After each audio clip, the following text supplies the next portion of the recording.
इन आदिवासी महापुरुषों को कितना जानते हैं आप? दोस्तों, आदिवासी दो शब्दों से मिलकर बना है, आदि और वासी। इसका अर्थ मूल निवासी होता है।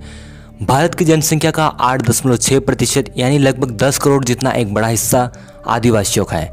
आदिवासियों में ऐसे कई महापुरुष हुए जिन्होंने भारत देश को एक नई राह दिखलाई। आइए दोस्तों, आज हम भारत के आदिवासियों के 5 महापुरुषों के बारे में जानेंगे। नंबर 1, भगवान बिरसा मुंडा। आदिवासियों को भगवान कहे जाने वाले बिरसा मुंडा का जन्म 15 नवंबर 1875 के दशक में मुंडा जनजाति के पिता सुगना मुंडा और माता करमी मुंडा के घर उलिहातू गांव में हुआ। मुंडा एक जनजाति समूह था जो छोटा नागपुर पठार झारखंड में निवास करते थे। बिरसा मुंडा ने 1 अक्टूबर 1894 को सभी मुंडा नेताओं को एकत्र कर अंग्रेजों से लगान माफ कराने के लिए आंदोलन किया।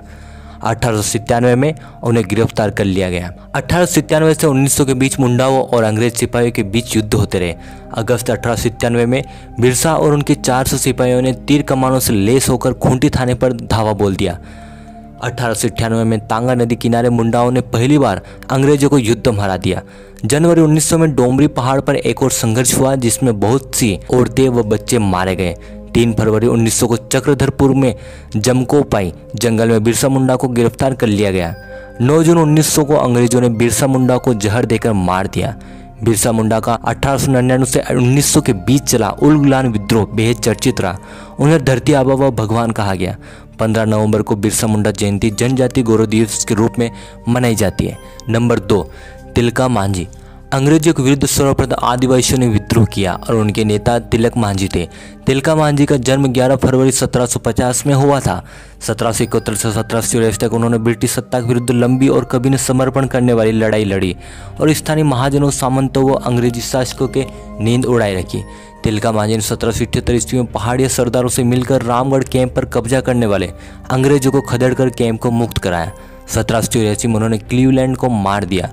बाद में उनके गुरिल्ला सिपाहियों पर अंग्रेजों ने ताबड़तोड़ हमले किए और उन्हें गिरफ्तार कर लिया। कहते हैं कि तिलका मांझी को 4 घोड़ों से बांधकर घसीटते हुए भागलपुर लाया गया, पर मीलों घसीटे जाने के बावजूद वह लड़ाका जीवित था। खून में डूबी उनकी देह तब भी गुस्सैल थे और उनकी आंखें ब्रितानियों को डरा रही थी। अंग्रेजों ने भागलपुर चौराहे पर एक विशाल वटवृक्ष पर सरेआम लटकाकर उनकी जान ले ली। नंबर 3, टट्या भील।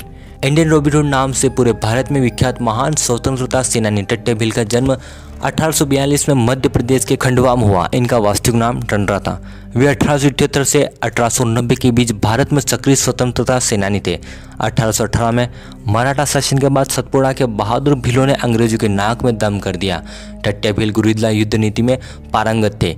ऐसा कहा जाता है कि टट्या जी भील में अलौकिक शक्तियाँ थी। कहते हैं कि वे ब्रिटिशों को लूटकर गरीबों में धन बांट दिया करते थे।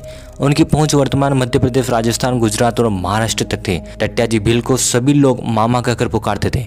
4 दिसंबर 1890 को जबलपुर जेल में टट्या जी भील को फांसी दी गई। उनका मंदिर पाताल पानी में स्थित है। नंबर 4, राणा पूंजा। लेखक नैन्सी के अनुसार पानारवा में भील राजा राणा दयालदास का शासन था। 1990 में प्रकाशित Maharana Pratap and his times पुस्तक के अनुसार पानारवा ठिकाने के भील राजा राणा हरपाल के पोते राणा पूंजा थे। राणा पूंजा का जन्म दुदा होलंकी और माता केरीबाई के यहाँ हुआ। राणा पूंजा भोमट पानारवा के शासक थे। जब मेवाड़ पर मुगलों का संकट उभरा तब महाराणा प्रताप ने राणा पूंजा जी को याद किया। राणा पूंजा जी के पास मेवाड़ और मुगल दोनों ही सहायता प्राप्त करने आए थे। तब राणा पूंजा ने मेवाड़ का साथ दिया। भील सरदार राणा पूंजा के ही सहयोग के कारण मेवाड़ सुरक्षित रहा। नंबर 5, वीर कुंवर नारायण सिंह। छत्तीसगढ़ के पहले शहीद के रूप में जाने जाने वाले वीर नारायण सिंह का जन्म छत्तीसगढ़ के सोनाखाना में 1795 में एक जमींदार परिवार में हुआ था। इनके पिता का नाम रामाराय था। इनके पूर्वजों के पास 300 गांवों की जमींदारी थी। 1856 के अकाल के समय भी अंग्रेजों और साहूकारों के अवैध जमाखोरों से अनाज लूटकर भूखी गरीब जनता को बांट देते थे। इस कारण 24 अक्टूबर 1856 को उन्हें बंदी बनाकर जेल में डाल दिया। उनके घोड़े का नाम कबरा था। उन्होंने 500 लोगों की एक बंदूकधारी सेना बनाई थी।